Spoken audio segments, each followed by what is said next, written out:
বিয়ে মানে দুটো মানুষের একসাথে পথ চলার অঙ্গীকার, সারা জীবন একে অপরের পাশে থাকার প্রতিজ্ঞা। কিন্তু কখনো কি ভেবে দেখেছেন এই প্রতিজ্ঞার পরেও কেন কিছু সম্পর্কে দূরত্বের সৃষ্টি হয়? কেন একজন বিবাহিত নারী, যার একটি সাজানো গোছানো সংসার আছে, তার জীবনেও অন্য পুরুষের প্রতি আকর্ষণ তৈরি হতে পারে? সমাজ এই বিষয়টিকে প্রায়ই বিশ্বাসঘাতকতা বা চরিত্রহীনতার চোখে দেখে, কিন্তু আসলেই কি বিষয়টা এত সহজ? এর পিছনে কি কোনো গভীর মনস্তাত্ত্বিক, সামাজিক বা ব্যক্তিগত কারণ থাকতে পারে না? এটা কি শুধুই একটি ভুল সিদ্ধান্ত, নাকি দীর্ঘদিনের জমে থাকা কোনো চাপা অভিমানের বহিঃপ্রকাশ? আজ আমরা কোনো বিচারকের আসনে বসব না, বরং একজন বন্ধু হিসেবে এই জটিল বিষয়টির গভীরে যাওয়ার চেষ্টা করব। আমরা সেই সব কারণ খুঁজে বের করব যা একজন বিবাহিত নারীকে তার সঙ্গীর বাইরে অন্য কোনো পুরুষের দিকে আকৃষ্ট করতে পারে। চলুন আজ এই রহস্যের পর্দা উন্মোচন করা যাক। ১. মানবীয় আকর্ষণ বনাম ত্রিমণলের দায়বদ্ধতা। মানুষের মন স্বভাবতই নতুনত্বের পূজারী। আমরা সব সময় নতুন কিছু জানতে, নতুন কিছু অনুভব করতে বা নতুন মানুষের সঙ্গে মিশতে ভালোবাসি। এটা আমাদের মানবিক প্রবৃত্তি। অন্যদিকে বিয়ে হলো একটি সামাজিক এবং নৈতিক চুক্তি, যা দুটি মানুষকে একে অপরের প্রতি দায়বদ্ধ করে তোলে। এখানেই তৈরি হয় এক বিশাল দ্বন্দ্ব। বিবাহিত নারীর অন্য পুরুষের প্রতি আকর্ষণকে কি শুধুই মানবিক প্রবৃত্তির অংশ হিসেবে দেখা উচিত, নাকি এটি তার স্বামী এবং পরিবারের প্রতি অবিচারের প্রতীক? মানবিক মন সবসময় নতুনত্ব এবং বৈচিত্র্যের প্রতি আকৃষ্ট হয়, যা কখনো কখনো বিবাহিত জীবনের কঠোরতা এবং সীমাবদ্ধতার বাইরে চলে যেতে পারে। তবে বিয়ে মানে হলো এক ধরনের সামাজিক এবং নৈতিক চুক্তি, যেখানে সঙ্গীর প্রতি দায়বদ্ধতা প্রধান। তাই অন্য পুরুষের প্রতি আকর্ষণকে শুধুমাত্র স্বাভাবিক প্রবৃত্তি বলে মেনে নেওয়া কতটা যৌক্তিক? এটি কি সম্পর্কের প্রতি অবজ্ঞা, নাকি মানসিক ও শারীরিক চাহিদার এক প্রাকৃতিক প্রতিক্রিয়া? এই দ্বন্দ্বে সমাজের নৈতিকতা এবং ব্যক্তিগত অনুভূতির মধ্যে একটি স্থিতিশীলতা খুঁজে পাওয়া কঠিন। প্রশ্ন হচ্ছে, যদি এই আকর্ষণ বাড়তে থাকে, তাহলে বিবাহের শর্তাবলী পুনর্মূল্যায়নের প্রয়োজন, নাকি ব্যক্তিগত নিয়ন্ত্রণ ও দায়বদ্ধতা আরও দৃঢ় হওয়া জরুরি? ২. বিবাহের একঘেয়েমি, সম্পর্ক নাকি শৃঙ্খল? প্রতিদিন সকালে ঘুম থেকে উঠে একই রুটিন, একই ধরনের কথাবার্তা, একই দায়িত্ব। বিবাহিত জীবনের এই একঘেয়েমি অনেক সময় অন্য পুরুষের প্রতি আকর্ষণের অন্যতম কারণ হিসেবে কাজ করে। দিনের পর দিন একই রুটিনে চলতে চলতে জীবনটা যখন একটা শৃঙ্খলের মতো মনে হয়, তখন মন একটু মুক্তি খোঁজে, একটু নতুনত্বের স্বাদ পেতে চায়। কিন্তু প্রশ্ন হলো, বিয়ে কি শুধু সীমাবদ্ধতা আর শৃঙ্খলের নাম, নাকি এটি সময়ের সঙ্গে পরিবর্তিত হতে পারে এমন একটি সম্পর্ক? যদি সম্পর্ক একঘেয়ে এবং রুটিন হয়ে ওঠে, তাহলে কি এটি একজন নারীর স্বাধীনতা ও ব্যক্তিত্বকে বেঁধে ফেলছে?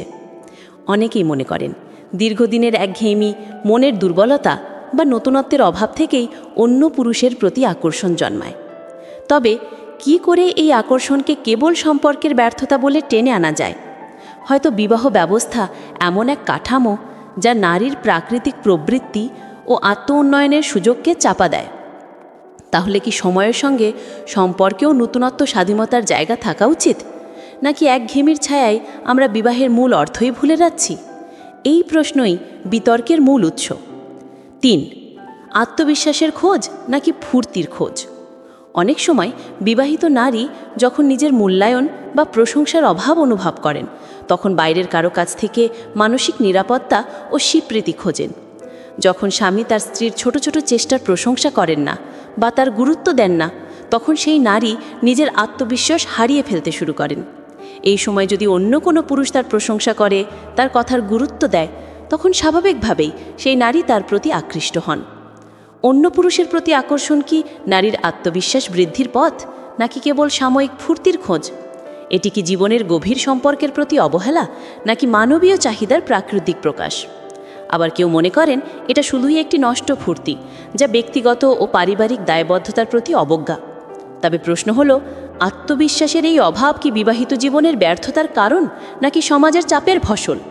কোথায় শেষ হয় ব্যক্তিগত স্বাধীনতা আর শুরু হয় বিশ্বাসঘাতকতা? এই বিতর্কে স্পষ্ট কোনো উত্তর নেই। ৪. বিবাহিত জীবনে সমস্যা নাকি ব্যক্তিগত দায়িত্বের অভাব? বিবাহিত জীবনে সমস্যা তো থাকেই, এটা খুবই স্বাভাবিক। কিন্তু এই সমস্যা কি বাইরের পুরুষের প্রতি আকর্ষণের বৈধতা দেয়? অনেক সময় দেখা যায় বিবাহের ঝগড়া, মনোমালিন্য বা অবহেলা থেকেই অন্য পুরুষের প্রতি নারীর মনোযোগ চলে যায়। তবে প্রশ্ন হলো, সমস্যার কারণে কি ব্যক্তিগত দায়িত্ব ও নৈতিকতার অবহেলা করা ঠিক? সম্পর্ক যখন সংকটগ্রস্ত হয় তখন বাইরের আকর্ষণ কি এক ধরনের পালানোর পথ, নাকি সত্যিকার অর্থে নিজের দায়িত্ব থেকে বিচ্যুতি? অনেকে মনে করেন সমস্যা থাকলে তা মেলামেশা বা পরামর্শের মাধ্যমে সমাধান করা উচিত, আর অন্য পুরুষের প্রতি আকৃষ্ট হওয়া মানে বিশ্বাসঘাতকতার ইঙ্গিত। আবার কেউ যুক্তি দেন, যদি সম্পর্ক ইতিমধ্যেই খারাপ থাকে তাহলে নতুন কেউ কাছে আসলে কি অপরাধ?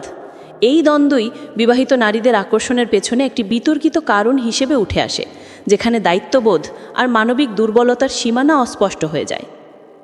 5. স্বাধীনতা বনাম নৈতিকতার সীমানা। বর্তমান যুগে নারীরা অনেক বেশি স্বাধীন, কিন্তু এই স্বাধীনতা কি নৈতিকতার সীমানা ছাড়িয়ে অন্য পুরুষের প্রতি আকৃষ্ট হবার সুযোগ দেয়? স্বাধীনতা মানে কি ব্যক্তিগত ইচ্ছার পূর্ণতা, নাকি সমাজ ও বিবাহের বাধ্যবাধকতার প্রতি সম্মান বজায় রাখা? নারীদের অধিকারের কথা বলা হলেও অন্যদিকে সমাজের কঠোর নৈতিকতার দরজা আজও বন্ধ।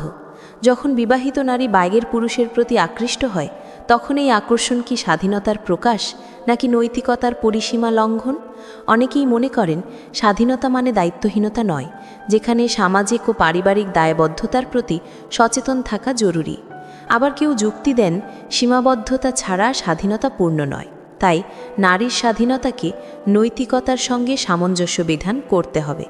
এই দ্বন্দ্ব আজকে সমাজের সবচেয়ে বড় বিতর্কের বিষয়, যেখানে নারীর ব্যক্তিগত অধিকার আর সমাজের নিয়মের মধ্যে টানাপড়েন চলে। 6. মনস্তাত্ত্বিক দুর্বলতা নাকি দুর্বৃত্ততা। বিবাহিত নারীদের অন্য পুরুষের প্রতি আকর্ষণ অনেক সময় একাকিত্ব, হতাশা বা মানসিক চাপ থেকে উদ্ভূত হতে পারে। কিন্তু এই আকর্ষণকে কি শুধুই দুর্বলতা হিসেবে দেখা উচিত, নাকি এটি বিবাহ বহির্ভূত সম্পর্কের প্রথম ধাপ? কেউ মনে করেন এটা নারী মানসিক দুর্বলতার পরিচায়ক, যেখানে জীবনের চাপ সামলাতে না পেরে তারা বাইরের দিকেই মনোযোগ দেয়। আবার কেউ যুক্তি দেন এটি অপরাধ ও বিশ্বাসঘাতকতার সূচনা, যা বিবাহিত জীবনের নৈতিকতা ভঙ্গ করে। তবে কি একাকিত্ব বা হতাশা কোনো অপরাধ? আর কখনো কখনো এই মানসিক দুর্বলতাকেই অন্য কেউ সুযোগ হিসেবে কাজে লাগাতে পারে। এই দৃষ্টিকোণ থেকে প্রশ্ন ওঠে, কোন দিকে বেশি দৃষ্টি দেওয়া উচিত, নারীর দুর্বলতাকে বোঝার নাকি তাদের প্রতি কঠোর নৈতিক বিচার করার? এই বিতর্কই আজকের সমাজে একটা বড় চ্যালেঞ্জ। 7. নিয়ন্ত্রণের অভাব নাকি পছন্দের স্বাধীনতা।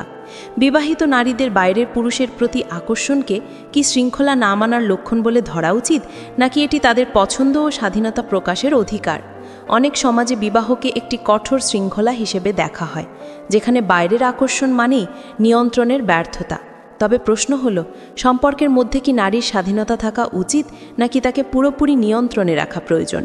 কিছু মতবাদ বলছে আকর্ষণ মানে অবিশ্বাস ও ব্যক্তিগত নিয়ন্ত্রণের অভাব। আবার কেউ যুক্তি দেন মানুষ হিসেবে প্রত্যেকের পছন্দের স্বাধীনতা থাকা উচিত, যা বিবাহেও প্রযোজ্য। তাহলে কি বিবাহিত নারী তাদের অনুভূতি বা আকর্ষণের ক্ষেত্রে পুরোপুরি স্বয়ংসম্পূর্ণ নয়? এই দ্বন্দ্ব সমাজ ও ব্যক্তিগত স্বাধীনতার মধ্যে টানাপড়েন সৃষ্টি করে। 8.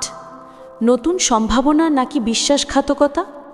বিবাহিত নারীরা অন্য পুরুষের প্রতি আকৃষ্ট হলে এটি কি নতুন সম্পর্কের সম্ভাবনার সূচনা, নাকি পরিবারের প্রতি বিশ্বাসঘাতকতা? অনেক সময় নতুন মানুষের সঙ্গে সংযোগ খোঁজা মানে জীবনের নতুন অধ্যায় শুরু করার আকাঙ্ক্ষা, যা ব্যক্তিগত স্বাধীনতা ও সুখের জন্য জরুরি। কিন্তু একই সঙ্গে এর পেছনে নিজের স্বামী ও পরিবারের প্রতি দায়িত্বহীনতার ছাপও থাকতে পারে। প্রশ্ন হলো, যখন কেউ নতুন সম্ভাবনা খোঁজে তখন কি সে পরিবারের প্রতি বিশ্বাসঘাতকতা করছে, নাকি নিজেকেও জীবনের অর্থকে নতুনভাবে সাজানোর চেষ্টা করছে? সমাজ সাধারণত এটাকে নিন্দার চোখে দেখে, কিন্তু ব্যক্তিগত স্বাধীনতার আলোকে চিন্তা করলে দেখা যায় মানুষ সবার সুখের জন্য নিজেদের জীবনের নিয়ন্ত্রণ নিতে চায়। এই দ্বন্দ্বই বিবাহিত নারীদের নতুন সম্পর্কের প্রতি আকর্ষণকে সবচেয়ে বিতর্কিত ও স্পর্শকাতর বিষয় হিসেবে দাঁড় করায়। আজকের আলোচনা থেকে এটা স্পষ্ট যে বিবাহিত নারীদের অন্য পুরুষের প্রতি আকর্ষণের বিষয়টি শুধুমাত্র একটি সরল বিষয় নয়, এটি মানবীয় প্রবৃত্তি, সম্পর্কের জটিলতা, নৈতিকতার দ্বন্দ্ব এবং ব্যক্তিগত স্বাধীনতার এক জটিল মিশ্রণ। এই প্রশ্নের কোনো সহজ উত্তর নেই, কারণ প্রত্যেক ব্যক্তির জীবন, মনস্তত্ত্ব এবং সামাজিক প্রেক্ষাপট আলাদা। এই গভীর আলোচনাটা যদি আপনার ভাবনার জগতে একটুও নাড়া দিয়ে থাকে তাহলে ভিডিওটিতে একটি লাইক দিয়ে আমাকে জানাতে ভুলবেন না। আর এই ধরনের মনস্তাত্ত্বিক এবং সামাজিক বিষয় নিয়ে আরও ভিডিও দেখতে চাইলে চ্যানেলটিকে সাবস্ক্রাইব করে আমাদের পরিবারের অংশ হয়ে যান। আপনাদের মতামতই আমার অনুপ্রেরণা। ধন্যবাদ। দেখা হবে পরবর্তী ভিডিওতে।